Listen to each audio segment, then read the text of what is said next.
pinakatuig. Karon ba ni ada? Tanawa ang sa epekto sa naka-pre-clinic mi.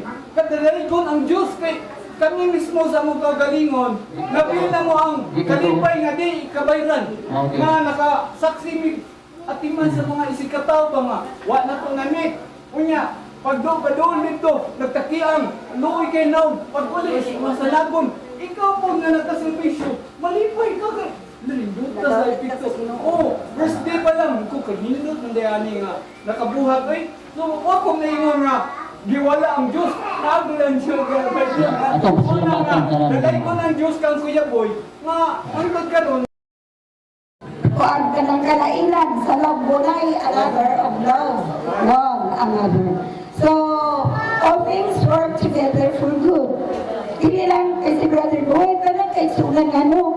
May kami aswat na, hindi mo nakadaog, gamating mo na kayo, pero kung atong nataw, so ang kanan. Ang nagpahimalo, apil ko siya.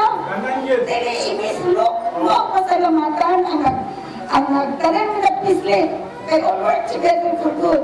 Tanan na nagpasan. O si Brother Boy ang gigamit na mo, kaya sila ang tiin, kay at least, una mo siya tuon. Dili na po ka mo feel nga, karang wala ka kay na-acknowledge. Pero actually, acknowledge.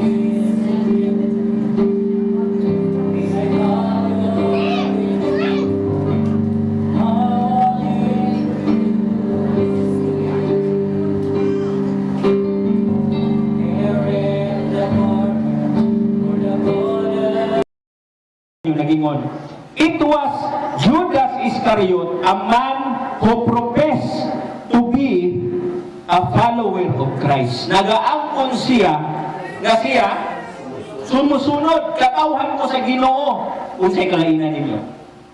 Unsay kalainan nako? Unsay kalaunan nimo, Brother Boy ni Judas? Maumaura! Brother Suli, maumaura mo Judas! Ngayon, si Judas nagingon, sumusunod ko ni Kristo. Nagtuman ko sa balaod ni Kristo. Nakadungog ko nga mao ang gisulti ni Kristo. Mao na yung mga madungog nimo sa ngabil ni Judas. Unya, naay